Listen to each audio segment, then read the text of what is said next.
अक्सर क्रिटिक्स से आपको सुनने को मिलता है कि होम्योपैथी फ्रॉड है, स्यूडो साइंस है और प्लेसिबो इफेक्ट से ज्यादा कुछ नहीं है। कौन है ये क्रिटिक्स? क्या है इनकी दलीलें? और क्या होम्योपैथी के पास इसका कोई जवाब है? कन्वेंशनल मेडिसिन, फार्मा इंडस्ट्रीज और क्रिटिक्स होम्योपैथी के इन दो प्रिंसिपल्स पर सबसे ज्यादा सवाल उठाते हैं। पहला लाइक क्योर्स लाइक और दूसरा पोटेंसी। और इन्हें समझे बिना ही होम्योपैथी को सूडो साइंस कह दिया जाता है। जैसे लाइक क्योर्स लाइक को समझ लिया जाता है कि होम्योपैथी में जिस चीज से बीमारी हो रही है उसी चीज को बीमारी ठीक करने के लिए दे दिया जाता है। और इस चीज का वह एग्जाम्पल देते हैं कि यदि हथौड़ा मारने से आपके हाथ में चोट लग गई है तो होम्योपैथ्स हथौड़ा मार के ही उसको ठीक करने की कोशिश करेंगे। या फिर अगर आग के कारण आप जल गए हैं तो आपको ठीक करने के लिए दोबारा आग में जलाया जाएगा। और इस तरह के एग्जाम्पल से इसका मजाक उड़ाया जाता है। जबकि असल में प्रिंसिपल है लाइक क्योर्स लाइक, ना कि same cure same. Like cures like का मतलब है एक दवाई हेल्दी पर्सन में जिस तरह के सिम्टम पैदा कर सकती है उसी तरह के सिम्टम वाली बीमारी को वो ठीक कर सकती है। यानी अस्थमा ठीक करने के लिए उन दवाइयों का इस्तेमाल करेंगे जो हेल्दी पर्सन में अस्थमा जैसे सिम्टम प्रोड्यूस कर सकती है। रही बात सेम क्योर सेम की, तो इसे आइसोपैथी कहा जाता है, ना कि होम्योपैथी, जिसे डॉक्टर हेनीमैन ने ही खुद बरसों पहले एक्सप्लेन किया था और रिजेक्ट भी कर दिया था। होम्योपैथिक दवाइयों के बारे में कहा जाता है कि क्योंकि 13C के बाद की पोटेंसीज में ड्रग सब्सटेंस का कोई मॉलिक्यूल ही नहीं होता, इसीलिए ये दवाइयाँ प्लेन वाटर के सिवा कुछ नहीं होती और इसका इफेक्ट सिर्फ प्लेसिबो इफेक्ट है। अगर मॉलिक्यूल्स का प्रेजेंट होना महत्वपूर्ण है तो होम्योपैथी में 13C के नीचे की पोटेंसीज भी यूज होती हैं और मदर टिंचर्स भी। दूसरी बात, सिर्फ मॉलिक्यूल्स ही इफेक्ट देने की क्षमता नहीं रखते। जब बात आती है एनर्जीज की तो उन्हें उनके इफेक्ट्स के द्वारा ऑब्जर्व किया जाता है।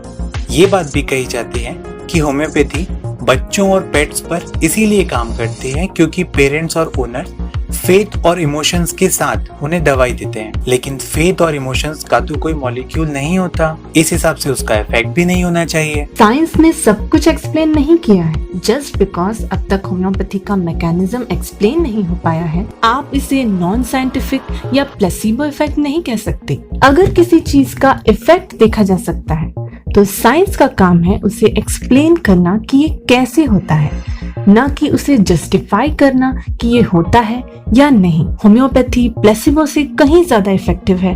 इस बात का सबसे बड़ा प्रमाण है इसके रिजल्ट्स, जो बात अब क्लिनिकल ट्रायल्स में भी प्रूव हो चुकी है। प्लेसिबो इफेक्ट से रिलेटेड एक और बात कही जाती है कि होम्योपैथिक मेडिसिन वाटर मेमोरी के सिद्धांत पर बनाई जाती है। यहाँ एक बात बिल्कुल साफ कर ली जाए, वाटर मेमोरी की थ्योरी डॉक्टर हेनीमैन ने नहीं दी बल्कि एक इम्यूनोलॉजिस्ट ने दी, जिसके थ्रू उन्होंने ये जानने की कोशिश की कि होम्योपैथिक मेडिसिन कैसे काम करती है। इसमें उन्होंने सिर्फ डाइल्यूशन की बात की है, ना कि डायनामाइजेशन की। ये थ्योरी सही हो या गलत, लेकिन ये कहना कि पूरी होम्योपैथी पोटेंसी इसी थ्योरी पर बेस्ड है, ये जरूर गलत है। अगर आप जानना चाहते हैं कि डायनामाइजेशन थ्योरी के बारे में डॉक्टर हेनीमैन का ओरिजिनल कंसेप्ट क्या था तो उसका वीडियो लिंक आपको डिस्क्रिप्शन में मिल जाएगा। कहा जाता है कि 18th सेंचुरी में होम्योपैथी पॉपुलर इसीलिए हुई क्योंकि उस समय की मेडिकल प्रैक्टिस क्रूएल और जानलेवा थी। वहीं डॉक्टर हेनीमैन ने फ्रेंडली काउंसलिंग और हेल्दी लाइफस्टाइल को प्रमोट किया। बस यही वजह थी कि नॉन साइंटिफिक होते हुए भी लोग होम्योपैथी की तरफ ज्यादा आकर्षित हुए। एक नजर देखें 18th सेंचुरी के उस दौर में असल में हुआ क्या था। डॉक्टर हेनीमैन के लिए एक नई चिकित्सा पद्धति को लाना इतना आसान नहीं था। इस पैथी के लिए उन्होंने अपने दौर के स्ट्रॉन्गेस्ट क्रिटिसिज्म का सामना किया। उनके खिलाफ लेख लिखे गए, पैम्पलेट्स छापे गए, उनकी प्रैक्टिस बैन कर दी गई।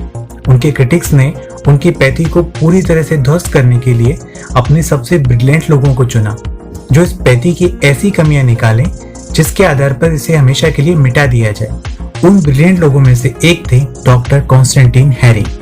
जब उन्होंने होम्योपैथी को मिटा देने के इरादे से इसके लिटरेचर में कमियां ढूंढनी शुरू की तो उनकी नजर डॉक्टर हेनीमैन के इस कथन पर पड़ी, मुझ पर विश्वास मत करो, खुद एक्सपेरिमेंट करके देखो।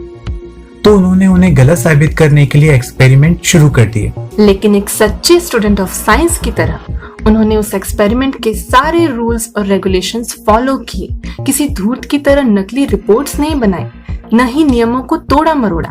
और जब उन्होंने एक्सपेरिमेंट्स में पाया कि डॉक्टर हैनीमैन की सारी बातें सच है, तब वो उनके ग्रेटेस्ट क्रिटिक्स से ग्रेटेस्ट फॉलोअर बन गए। इसी तरह डॉक्टर हैनीमैन ने अपने क्रिटिक्स को होम्योपैथी की इफेक्टिवनेस प्रूव करके दिखाई। तब जाकर उन्हें प्रैक्टिस की परमिशन मिली।